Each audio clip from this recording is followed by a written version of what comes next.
Hey there, folks. Let's talk about the Safavid Empire. You can see their flag right over there. Culturally significant. If you look at the flag of the resistance movement in Iran today, it is going to be the flag that's got the green, white, and red vertical or horizontal stripes, similar to the current flag of Iran, except for instead of the red symbol in the middle, you're going to see this, the lion and sun. So this is a symbol that's still used in Iran today, largely by people who are opposed to the Islamic Republic of Iran, but connection is just going to come from the Safavid Empire. Moving on, and talking about the Safavid Empire, it's important to understand the massive geographic advantage that they had. Now, right here, you can see a map of present-day Iran today, because the Safavid Empire is located in present-day Iran, parts of Iraq as well, and then I believe parts of Turkey is current, and then Azerbaijan. But you can see right through here the current borders. The vast majority of the power in the Safavid Empire, politically and militarily and economically, came from the borders of Iran. So if you notice right through here, you're going to see a large set of mountains up on the northern part. You're going to see a large set of mountains going from the north down through on the western side. And then you're going to see the Gulf on the other side. And then you're going to see a large set of mountains on the eastern side.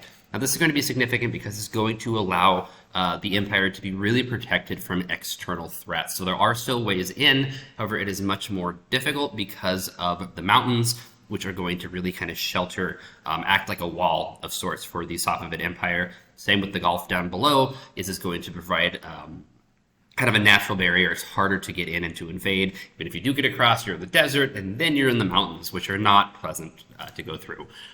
So in terms of geography, the Safavids are pretty much set. The Safavids are going to really come in and going to blend Persian and Islamic traditions. I'll explain that a little bit more as we're going through this. But you're going to see this kind of blend of the Islamic traditions with the Persian traditions.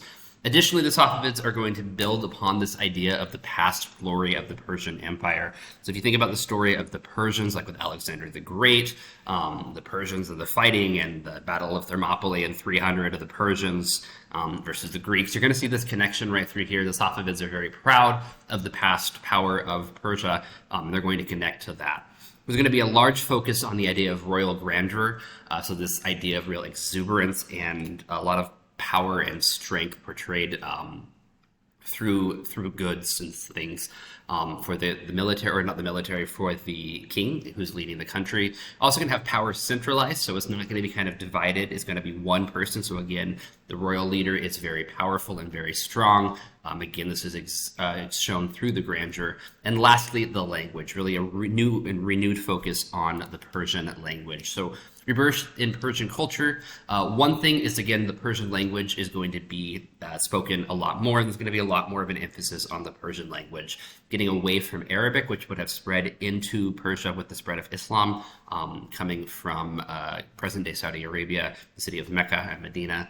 So it's going to be replacing that, again, going back to Persian. You can see right through here, language is closely connected to culture. So this is kind of that cultural rebirth happening in Iran, and language is going to be a huge part of that. Literature is going to be another thing that's going to be talked about, the Shahnameh, which is a book of King published in the 10th century by the poet Ferdowsi. He is a Persian poet, so it wasn't published during the time of the Safavid Empire. However, there was a renewed interest in this poem, this book, which is what you can see on the left side of your screen. And this, again, is going to show an interest in Persian culture. So you can see the Persian writing, you can see the colors and the art right through here. Very, very traditional themes, but again, that kind of connection with Islamic ideals. You're going to see that present as well. Going forward, art is going to be very significant as a way of re-emphasizing Persian culture, also as a way of kind of spreading the Islamic values that they're going to be having and wanting to kind of permeate through society. Now, it's important to understand art. Art is significant because if societies and civilizations have time to devote to art, that means they have, one, financial resources, and the time. Number two, it means they're not at war, which can go and show the real significance of a civilization, show that if a civilization is structured enough and is stable enough to be focused on these kind of things. Because if you're not focused and don't have food, you're focused on food. If you're at war, you're focused on war. So the fact that they're focused on the culture really shows the stability of the empire. So again, the painting we have to the right. You can see the full painting right through here. I'm going to zoom in a little bit just to show the details that were put into this. So you see the people drawn in traditional Persian clothing. You're going to see a large use of color. We're going to see the turbans on the head, again, going to be significant with the Islamic kind of influence coming in here and the cultural reasonings as well. Notice the colors and the design. So as we talk about Persian architecture, you're going to see a very similar design, very intricate, very large use of the color blue. It's going to be very prevalent in Persian design as well. If you look above the door where the man is coming in the green, looks like robe, and the person behind him in pink, you see the door placard up above, Islamic writing, a greeting most likely saying something along the lines of, this house is protected by in the name of God, something of that way right through here. So again, that connection between religion and Persian tradition, you can see prevalent right through there.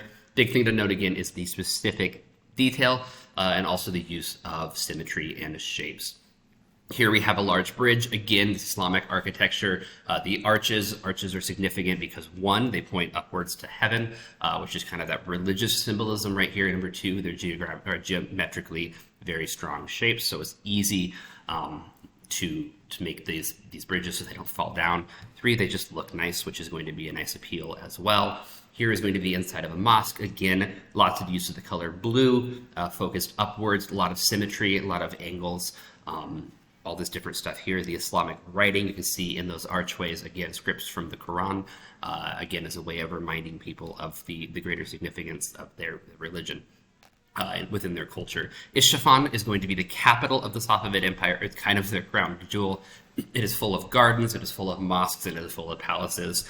And again, these are really focusing on the idea of symmetry and beauty, which is a huge portion of Persian culture. So here you can see one of the large courtyards, that building in the back. Again, a lot of intricate designs, particularly on the top. The roses and the gardens. Roses are very, very common in Persia, both in designs and then in food as well, and in water.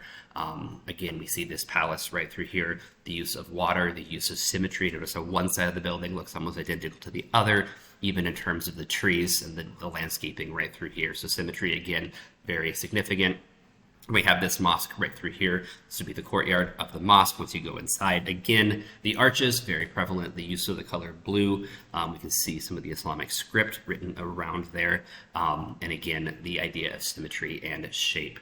Islam is going to play a significant role in the Safavid Empire as well, as we've already talked about it. Historically, Sunni Islam is going to be the dominant form of Islam. Again, we've talked about the split between Sunni and Shia. The majority of the world is Sunni. That was this case at this time. So as Islam is going to spread from Arabia, we're going to have Sunni Islam historically dominant in Persia. However, the Safavids are going to come in and they're going to implement the idea of 12-verse Shia Islam, and they're going to actually make it the official state religion. So under this belief, there are 12 imams, which are like church figures, leaders, who are going to lead the religion of Islam, Shia Islam on earth. And political and religious successors of the Prophet Muhammad are seen in these 12 imams. About 90% of Shias are followers of the 12er Islam sect today. It's going to be very prevalent in Iran, but the Safavids are going to be the ones who bring it, make it the official state religion. So the current government in Iran, the Islamic Republic of Iran, which came about in 1979, they're a religious group believing in the 12 Shia Islam, kind of pillar and sect. They're going to use this as a historical justification. This is how it's been in Iran for a very long time. We're going to bring this back. So that's going to be the kind of the cultural significance in terms of today. Shah Ismail I was going to be the one who founded the Safavid Empire. He is going to claim divine status. He is going to be seen as both a political and a religious leader at the same time. So he's going to kind of put himself up on that pedestal. Again, religion can be used to justify power. It's going to be used right through here. Religious scholars are going to be a pillar of the state. These 12er Shias, the 12er imams, are going to be the ones who are really going to be focusing on scholarly work and education. They're going to found a ton of madrasas, build a ton of mosques. Madrasas are simply schools. Mosques are a place of worship, or matums is the Shia word for that, of Islamic schools and places of worship. Really focusing on the idea of education and scholarly work, the idea that education opens up the world to greater good. people are educated, they're going to be stronger. They can really make the society a greater place, particularly in terms of religion. Questions, comments, let me know. Otherwise, I'll see you later. Good luck.